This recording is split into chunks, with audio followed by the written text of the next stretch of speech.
그러므로 형제들아, 내가 하나님의 모든 자비하심으로 너희를 권하노니 너희 몸을 하나님이 기뻐하시는 거룩한 산 제물로 드리라. 이는 너희가 드릴 영적 예배니라. 너희는 이 세대를 본받지 말고 오직 마음을 새롭게 함으로 변화를 받아 하나님의 선하시고 기뻐하시고 온전하신 뜻이 무엇인지 분별하도록 하라. 아멘. 모든 것이 하나님의 은혜입니다. 하나님, 이 시간 우리가 이 수요일 밤 주의 성전에 나와 예배케 하시고 하나님의 말씀을 듣는 것, 하나님께서 건강 주셔서 또한 모든 상황과 여건들을 열어주셔서 지금 이 자리에 있게 하여 주시니 하나님 참 감사합니다. 우리가 늘 하나님을 기억하며 하나님을 찬양하며 예배하는 존재들로 우리를 불러주시고 만들어주셨는데, 하나님, 우리가 그렇게 살아가지 못한 우리의 연약함을 하나님 용서하여 주옵소서. 하나님의 강한 손으로 이 시간 붙들어 주시고 우리의 마음판에 하나님의 음성이 들려지는 은혜의 시간들 되어지길 간절히 원하오니 주여 함께하여 주옵소서. 감사드리며 예수 그리스도 이름으로 기도드립니다. 아멘. 네, 옆에 분들 한번 같이 얼굴 보면서 인사 한번 할까요? 참 잘 오셨습니다. 네, 참 잘 오셨습니다. 네, 이 수요일 밤에 이렇게 가득 성전에 또 많이 오셔서 참 감사하네요. 오늘의 제목은요, 패러다임 시프트라는 제목을 가지고 함께 말씀을 나누고자 합니다. 패러다임 시프트, 여러분들 많이 들어보신 분들도 뭐 분명히 있을 거라 생각합니다. 그리고 패러다임 시프트 도대체 무슨 말이지? 라고 생각하는 분들도 분명히 있을 거라고 생각합니다. 여러분들, 이 패러다임이라는 단어가 원래 어디 영역에서 쓰인 줄 아십니까? 이 패러다임은요, 원래는 과학 영역에서 가장 많이 사용되었던 용어다라고 말할 수 있습니다. 이 패러다임의 사전적인 의미를 보면은 한 시대의 사람들의 견해와 사고, 이 모든 것들을 지배하고 있는 어떤 이론적인 틀, 이것을 바로 패러다임이라고 말합니다. 쉽게 말하면 그 시대를 살아가고 있는 모든 이들이 다 같은 생각, 또한 누구나도 인정할 수밖에 없는 어떠한 문제들, 사건들에 대해서 말하고 있는 것이다 라는 것이죠. 그런데 이 패러다임 시프트에 대해서 이야기한 한 과학자가 있습니다. 미국의 과학자며 철학자인 토마스 쿤이라는 사람이 과학혁명의 구조라는 이 책을 쓰면서 패러다임 시프트라는 단어를 쓰기 시작했어요. 이 패러다임 시프트가 도대체 무엇이냐라고 말하면은, 이 패러다임에 어떤 패러다임이 처음 형성이 됐었는데 시간이 좀 지나니까 이 패러다임에 대해서 문제점이 발견되기 시작한 것입니다. 갖가지 여러 가지 문제점에 대해서 해결하기 위해서 계속적인 연구와 탐구 활동이 일어나기 시작합니다. 이것이 바로 정상과학이라고 말하는데, 이 정상과학의 성과가 계속적으로 누적되다 보면요, 기존에 가지고 있던 이 패러다임이 차츰차츰 부정되기 시작한다라는 것이죠. 왜 그렇죠? 패러다임에 갖가지 문제점이 생기기 시작했다는 것은 이 패러다임의 틀이 깨져야 된다라는 것이죠. 수많은 자료들과 연구 자료들이 모여지면서 이 패러다임이 부정된다라는 것은 이제는 이 기존의 패러다임을 버려야 할 때고, 이 기존의 패러다임에서 벗어나서 전환되어져서 새로운 패러다임을 이루어가야 한다라는 거예요. 그래서 이 패러다임 시프트는 과학에 굉장히 중요한 역할들을 했었다라는 겁니다. 제가 왜 이렇게 과학적 용어를 여러분들과 함께 이렇게 나누고 있냐면, 오늘 이 패러다임 시프트하고 거의 관련이 있다라고 생각되어지는 신앙의 패러다임 시프트를 한 인물이 있기 때문이라는 것이죠. 오늘 로마서를 기록하고 있는 바울이 오늘 로마서 본문 12장 1절부터 2절의 말씀을 가지고 그는 새로운 신앙의 패러다임 시프트를 열었다라는 겁니다. 기존에 그들이 갖고 있던 신앙의 패러다임은 어떠한 패러다임이었습니까? 예배에 관해서 어떠한 패러다임을 가지고 있었습니까? 그들은 예배를 드리기 위해서 가장 귀한 정결한 이 동물들을 데리고 와서요, 이 정결한 동물들을 잡습니다. 그리고 나서 그걸 예물로 드리죠.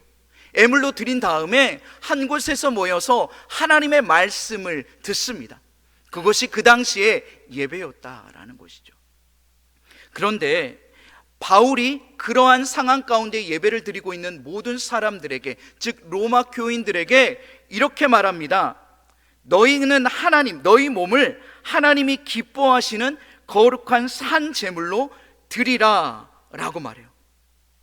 너희의 몸을 거룩한 산 제물로 드리라 라는 거죠. 하나님께 몸을 드린다라는 것은 생각을 안 했다라는 것이죠. 즉 제물로만 나를 대신해서 무언가를 드려야 된다라는 이 생각이 가득했던 그 시대의 예배 가운데에 바울이 던져드는 패러다임 시프트는 너희 자신을 드리라라는 거예요. 하나님이 그것도 기뻐하시는 산 제물로 드리라라는 거예요.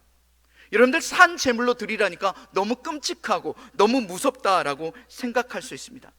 문자적으로만 바라보면 그렇다라는 것이죠. 그런데 거룩하고 구별된 제물로 드리라라고 말하고 있다라는 것입니다. 우리가 드려지는 제물, 그냥 형식적으로 보여지는 그 예물이 아니라 예배를 드리는 주체인 너 자신, 그 자신이 하나님께 온전히 드려져야 한다라고 말하고 있습니다. 여러분들, 이것을 믿으십니까? 지금은 우리는 너무나도 이 생각에 대해서 다 동의하고 있죠. 산 제물로 드리는 것이 진정한 예배입니다. 오늘 저와 여러분들이 이 예배 가운데에 하나님이 가장 기뻐하시는 영과 진리로 드리는 그 예배, 그 예배를 하나님께서 기뻐하신다라는 것입니다. 내 안에 성령 하나님이 내주하고 계십니다. 믿으십니까? 성령 하나님이 내주하심으로 말미암아 우리는 또 다른 성전이다 라고 부릅니다. 그 당시에 성전의 개념을 업고 있는 것이 바울의 계속적인 발언이라는 것이죠.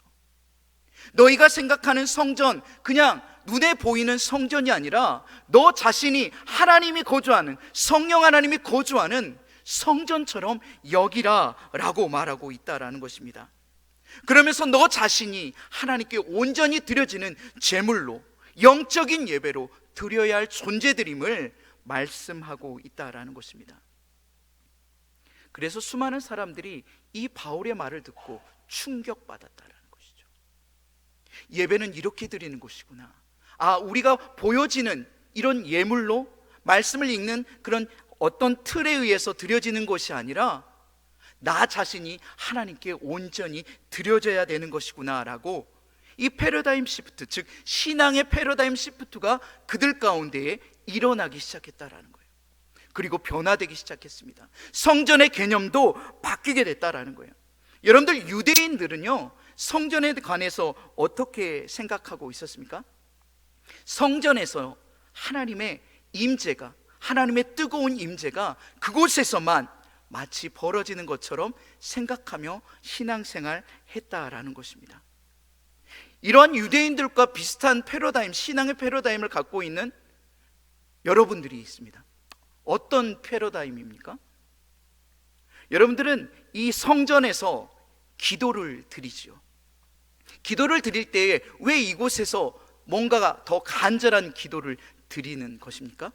이곳에 오면요 하나님이 뭔가 더 잘 들어줄 것 같다라는 나의 신앙의 패러다임이 있기 때문이라는 거예요. 정말로 하나님께서 이곳에서 말씀, 우리가 기도로 하면은 그 기도를 정말로 잘 들어주십니까? 네, 그렇죠. 왜 한 번도 경험해 보지 못한 얼굴로 그냥 보고 계십니까? 네, 여기서 분명히 하나님의 놀라운 은혜로 잘 들어주는 것 같아요. 그런데 거기에서만 국한되어지는 것이 아니라 우리의 삶의 자리에서도 여전히 하나님은 우리의 기도를 잘 들어주신다라는 것을 잊지 말아야 된다라는 거예요. 하나님은 여기 성전에만 계신 하나님이 아니라라는 거예요. 우리는 머리로는 알고 있지만 나의 신앙의 패러다임에 갇혀 있어서 머리로 아는 것을 삶으로 나타내지 못할 때가 너무 많이 있다라는 거죠. 성전에만 계시는 하나님, 그런 하나님으로 우리가 만들어버리지 않아야 된다라는 거예요. 어느 곳에든지, 길을 가면서든지, 나의 삶의 자리에서든지 하나님께 기도하는 그 모든 것을 다 들으시고 응답하실 하나님이라는 것을 내가 믿고 나아가는 것, 이것이 매우 중요하다라는 것입니다. 우리는 임마누엘의 하나님, 임마누엘의 하나님 늘 이렇게 말합니다. 여러분들, 임마누엘의 하나님이 무슨 하나님입니까? 우리와 함께 하시는 하나님. 여러분들, 이 단어에 대해서 너무나도 잘 알고 있어요. 이 신앙의 고백을 너무나도 자연스럽게 하고 있어요. 그런데 우리의 삶 가운데 우리와 함께 하시는 하나님처럼 우리의 삶을 살아가고 계십니까? 신앙의 패러다임이라는 것은요, 내가 갖고 있는 그 생각을 그대로 내가 삶으로 재현해내고 구현해내는 것이 굉장히 중요함을 말하고 있습니다. 우리의 삶 속에 깊이 체험되지 않는 수많은 이 성경 안에서의 언어들, 임마누엘의 하나님, 여호와 라파의 하나님, 분명히 많이 듣고 많이 우리가 알고는 있지만 우리의 삶에서 체험되어지고 고백되어지는 이 신앙들이 계속적으로 자라가기를 간절히 원합니다. 이처럼 우리가 가지고 있는 사고의 틀이 얼마나 중요한지에 대해서 계속적으로 이야기하고 있습니다. 우리는 아는 만큼 믿기 때문입니다. 내가 아는 만큼 믿는다라는 거예요. 여러분들, 아는 만큼 보인다라는 말 들어보셨을 거예요. 내가 아는 게 많아지면요, 똑같은 사물을 바라봐도요 다르게 보여요. 내가 아는 것이 많으면요 그거에 대한 생각들이 바뀐다라는 거예요. 즉, 여러분들이 여러 가지 수많은 알을 통해서, 그리스도 안에서의 알을 통해서 신앙이 얼마나 확장되고 성장하게 될지를 여러분들이 그걸 깨달아야 된다라는 것입니다. 그런데 우리는 새로운 사실에 대해서 받아들이기 어려울 때가 참 많이 있습니다. 왜 그렇습니까? 내가 가지고 있는 사고가 이미 굳어서, 내가 가지고 있는 신앙의 뿌리가 너무나도 깊게 내려앉아서 새로운 신앙에 대해서 내가 그것을 제대로 바라보지 못할 때가 있다라는 것입니다. 나와 다른 신앙, 내 생각과 다른 신앙들을 바라볼 때 우리는 뭐라고 합니까? 그거 틀렸어 라고 말하는 것이죠. 왜 그렇습니까? 자기 방어를 하기 때문입니다. 자기 방어를 하는 이유는 무엇입니까? 지금껏 내가 알고 믿었던 것들이 무너질까 봐 두려워한다라는 거예요. 새로운 사실을 받아들임으로써 정말 기존의 틀이 깨어져야 할 때가 반드시 오게 됩니다. 우리는 그것을 받아들이는 그런 신앙의 사람들이 되기를 간절히 원합니다. 이것이 패러다임 시프트입니다. 우리의 신앙의 패러다임의 시프트가 반드시 일어나야 된다라는 것입니다. 그렇게 일어난 사람은요 정말 보다 넓은 그릇을 가질 수 있게 됩니다. 이것은 바로 포용할 수 있게 되어진다라는 것이죠. 깨어지게 되면 아무것도 없어지는 것이 아니라 깨어지면은 새로운 눈을 뜨게 된다라는 사실입니다. 기존에 못 봤던 것을 볼 수 있게 되어지는 능력을 갖추게 됩니다. 그렇게 될 때 우리의 인간관계, 그 다음에 신앙이 정말 넓어지고 깊어질 수 있음을 믿으시길 바랍니다. 두려워하지 마세요. 내가 갖고 있는 것이 깨어지는 것이 아니라 내가 갖고 있는 것은 그대로 있고 더 추가되어지는 거예요. 더 넓어지는 거예요. 더 확장되는 거예요. 이것을 꼭 믿으시길 바랍니다. 교회 안에 이것 외에 여러 가지 패러다임 시프트가 일어나야 합니다. 한 가지 예를 들어볼까요? 여러분들, 교회 예배 가운데에 항상 시작할 때 고백드려지는 고백이 있습니다. 무엇입니까? 사도신경. 네. 여러분들, 제가 이 사도신경을 하는 교회마다 이렇게 보면은요 어떻게 이 사도신경을 고백할까라는 그런 눈초리로 수많은 성도들을 바라볼 때가 있습니다. 여러분들의 사도신경은 무엇입니까? 네? 사도들의 고백이라는 거죠. 예배 공동체에 대한 어떤 고백인데요, 지금 우리가 이 사도신경을 할 때 어떻게 합니까? 다 눈을 감아요. 네. 왜 눈을 감죠? 마치 기도하는 것처럼 왜 눈을 감고 하시죠? 새롭게 처음 온 사람들도요, 이 사도들의 신앙의 고백을 함께 고백함으로 내가 이 예배에 참여자로 함께 하겠습니다라는 고백인 거예요. 그런데 우리는 이것을 마치 기도처럼, 주문처럼 외울 때가 참 많이 있다라는 것입니다. 그러한 기존의 사고의 틀에서 우리가 깨어져야 한다라는 거예요. 이 사도신경은 처음에 발생되어졌던 그 연유가 있어요. 초기 기독교 당시에 수많은 사람들이, 디아스포라 유대인들이 흩어져서 예배의 초소에서 예배를 드릴 때에 하나님이 주시는 그 말씀의 교리가 흔들릴까봐, 또한 이단들이 그들의 모든 그 신앙들을 흔들까봐 그 안에 교리적인 부분들을, 하나님에 대한 그 고백적인 부분을, 삼위일체 하나님의 고백을 다 담아 놓았다라는 거예요.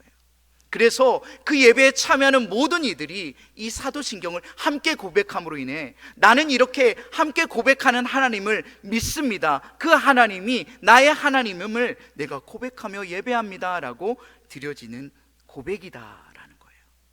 기도가 아니다라는 겁니다. 여러분들 또 두 번째 우리가 가져야 할 패러다임 시프트가 일어나야 된다라면 어떤 것이 있을까 제가 또 생각해 보았습니다. 그것은 바로 하나님의 뜻을 발견하며 사는 것이다 라는 어떤 패러다임을 갖고 있다라는 것이죠. 여러분들, 하나님의 뜻을 발견하는 삶을 살아가야 한다, 이 문장이 여러분들 맞다라고 생각하십니까? 아니면 틀리다라고 생각하십니까? 맞습니다. 그러면서 틀리기도 한다라는 거예요. 현재를 살아가고 있는 수많은 믿음의 사람들이 이것을 마치 우리에게 주어진 큰 사명인 양 그것을 이루어야 한다라는 이 패러다임 속에 갇혀 있을 때가 있다라는 것입니다. 하나님의 뜻을 발견하면 좋은 것이지요. 그런데 마치 하나님의 뜻만 우리가 발견하며 살아가야 하는 것처럼 신앙생활을 하는 것은 잘못되었다라는 것입니다. 여러분들 정말 하나님의 뜻대로, 그 뜻만으로 살아갈 수 있으십니까? 그럴 수 없다라는 거예요.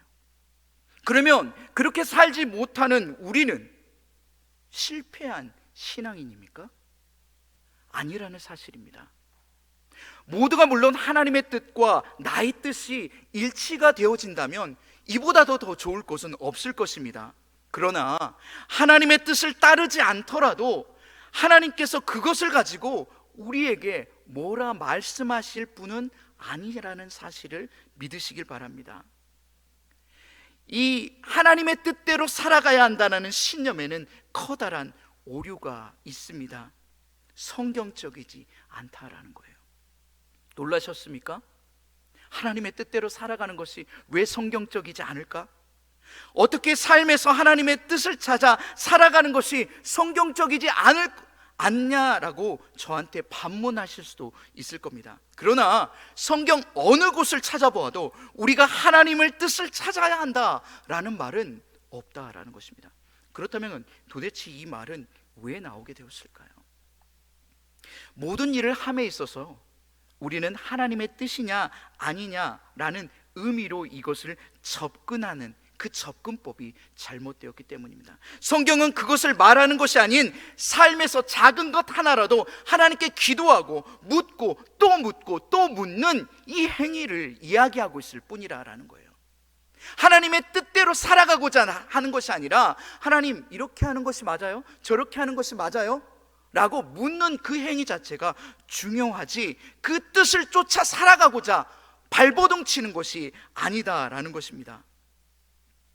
나의 삶 속에서 늘 기도하는 습관, 하나님께 지혜를 간구하는 모습, 이 모습이 하나님의 뜻대로라는 것에 우리가 고착화돼 버리면 문제가 반드시 생긴다라는 거예요.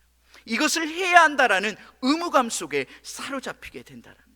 그것에 초점에서 우리가 신앙생활을 하게 되면요, 율법주의적으로 신앙생활하게 되어 버린다라는 겁니다.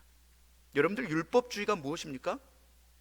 말씀의 의미보다는 말씀대로 행하냐 안 하냐, 그 행위를 더 강조하는 삶을 말하고 있습니다. 물론 하나님은 하나님의 계획 속에서 우리를 위해서 여러 가지 수많은 계획들을 준비해 주시며 선물도 준비해 주실 때가 있습니다. 그런데 우리가 그 준비한 것을 그대로 하지 않는다라고 해도 결코 문제가 되지 않는다라는 사실을 잊지 않길 바랍니다. 하나님께서 우리를 위해서 이것을 마련해 주셨어요. 그런데 이것을 취하든 안 취하든 크게 하나님께는 상관이 없다라는 것입니다. 그것을 선택하고 안 하고는 전적으로 나의 책임이기 때문이에요. 쉽게 말하면 나를 위해 더 좋은 것을 하나님께서 마련해 주셨을 뿐이지 그것을 내가 취하지 않는다고 해서 문제가 되어지지 않는다라는 겁니다. 여러분들 쉽게 생각하면 이래요. 부모가 자녀에게 어떠한 것을 준비해 주었어요. 그런데 이 자녀가 이 아버지가 준비하는 것, 부모가 준비하는 것을 반드시 그것을 취하려고 하지는 않는다라는 것입니다. 그렇다고 해서 부모가 그것을 싫어합니까? 미워합니까? 증오합니까? 이 아이에 대해서 막 뭐라 합니까? 다른 것을 선택했을지라도 거기에 대해서 더 생각하고 또 다른 것들을 마련해 주려고 하는 것이 아버지의 마음이다라는 것입니다. 내가 어떠한 것을 선택할지라도 나의 선택을 존중해 주시며 다른 것에 대한 또 다른 준비를 해 주시는 그 하나님을 여러분들이 믿고 나아가기를 간절히 원합니다. 하나님의 뜻을 놓쳤을까 봐 전전긍긍한 신앙생활을 하지 말라라는 것입니다. 과거에도 현재에도 미래에도 하나님께서는 우리의 선택을 존중해 주시는 인격적인 하나님이심을 믿으시길 바랍니다. 여러분들 또 경험적인 신앙의 패러다임을 깨부셔야 하는 것들이 있는데 그것이 무엇인가 생각을 해보니까 여러분들 직통계시라는 것이 있습니다. 직통계시. 물론 성경에는 이 직통계시에 대한 말씀에 대한 장면들이 여러 번 등장합니다. 하지만 분명히 후대에는 이것들이 희미해졌음을 분명히 성경은 기록하고 말씀하고 있습니다. 그런데 여러분들 왜 직통계시가 그렇게 썩 좋은 말이 아닌 것처럼 우리에게 들려지는 이유가 무엇입니까? 직통계시를 우리가 남용하거나 아니면 이것을 맹신하게 되면요 다른 사람의 말을 들으려고 하지 않는다라는 거예요. 왜요? 나는 하나님께 직통계시 받았다라고 생각한다라는 거죠. 하나님의 일하심이 나에게 분명 다이렉트로 말씀하시기 때문에 다른 사람이 말하는 것은 하나님의 말씀이 아니다라고 내가 그어버리기 때문이라는 거예요. 그 속에 갇혀서 헤어나오지 못한다라는 겁니다. 하나님은 그렇게 일하시는 분이십니까? 그냥 모든 일들을 직통계시로만 말씀하시는 분이시냐라는 거예요. 하나님이 일하심에 대해서 우리가 그 수많은 방법들을 제한시키지 않기를 원합니다. 하나님의 음성이 때로는 내 가운데에, 마음 가운데에 잔잔하게 들려질 때도 있습니다. 하나님의 음성이 내가 기도하는 바를 다른 사람의 입술을 통해서 말씀하시기도 합니다. 전혀 생각하지 못했던 사람을 만남으로 통해서 하나님의 뜻을 발견하게 된다라는 것이죠. 그런데 여러분들이 신앙의 패러다임이 이것을 하나 딱 붙여놓으면은 거기에서만 응답하실 하나님만 기다리고 있는다면 수많은 문제들이 생긴다라는 것이죠. 하나님은 계속적으로 수많은 사람들을 통해서 다른 방법들을 통해서 말씀하시고 일하시고 계시는데 하나님이 말씀하고 계시지 않는다라고 말할 때가 있다라는 것입니다. 하나님의 은혜를 우리가 기억하며 하나님은 수많은 여러 가지 방법들을 사랑하는 자들에게 준비하고 계심을 여러분들 꼭 믿으시길 바랍니다. 제가 계속적으로 하나님의 뜻대로 살아가는 것에 대해서 이야기를 하고 있는데요, 하나님의 삶에 대해서 우리의 삶 가운데서 하나님의 뜻을 굳이 노력하면서 찾지 않아도 된다라는 이 이야기를 계속 하고 있습니다. 우리가 왜 이렇게 굳이 찾을 필요가 없느냐, 분명히 성경을 통해서 우리가 깨달아야 되는 것은 무엇이냐면 하나님은 그 관계를 통해서 하나님의 뜻을 자연스럽게 알게 하시는 분이기 때문입니다. 즉 우리가 기도의 삶을 살다 보면요, 친밀해진 그 하나님과 나와의 그 관계 속에서 하나님께서 자연스럽게 그 길을 찾을 수 있도록 우리에게 길을 알려주시기도 하고요, 또한 보여주시기도 한다라는 것입니다.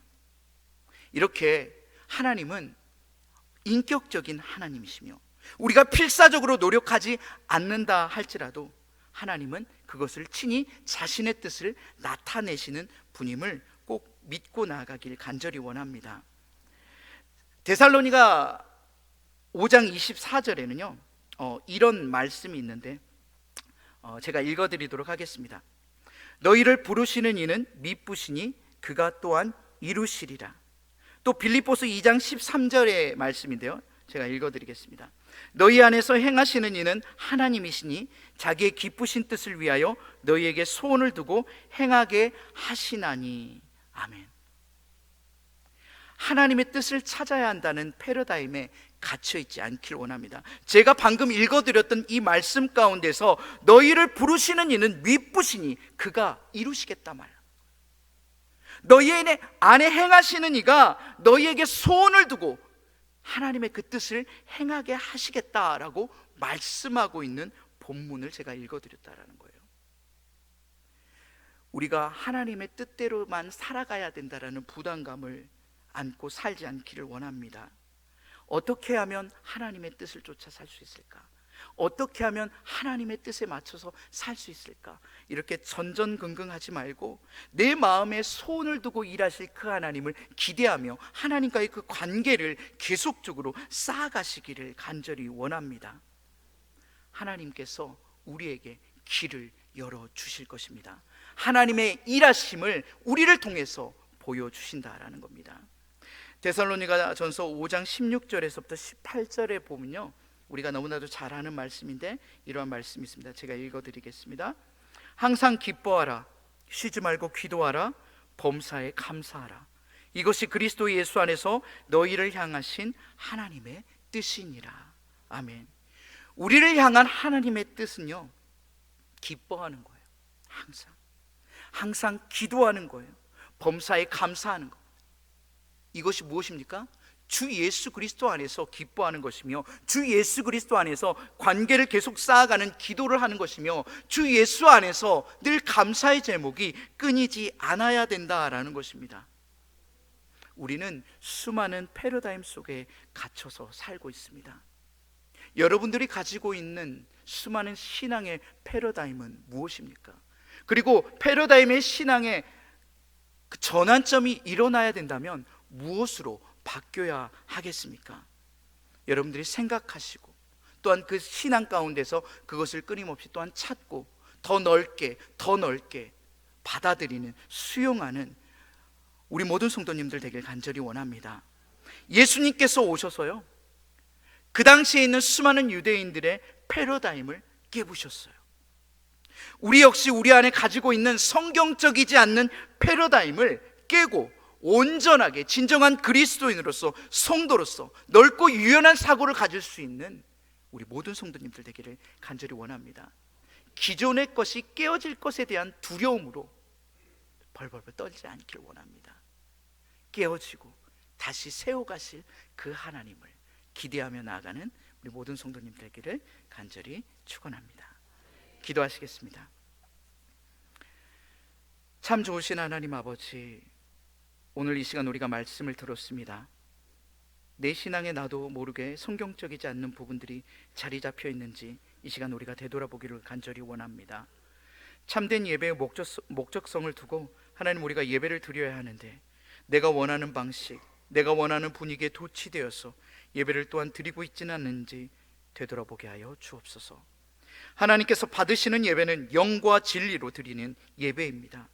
우리의 예배가 여러 가지 형식적인 예배가 아닌 하나님이 기뻐하시는 산 제물의 예배가 되기를 간절히 원하오니 주여 인도하여 주옵소서. 내 안에 다른 예배의 프레임을 씌워 마치 그것 외에는 받아들여지지 못하는 자가 아닌 기존의 낡은 프레임을 벗어버리고 새로운 신앙의 패러다임 시프트가 일어나 더 넓은 신앙의 유연함을 갖는 우리 모두가 되게 하여 주옵소서. 감사 영광 돌리며 우리를 구원하신 나사렛 예수 그리스도 이름으로 기도드립니다. 아멘.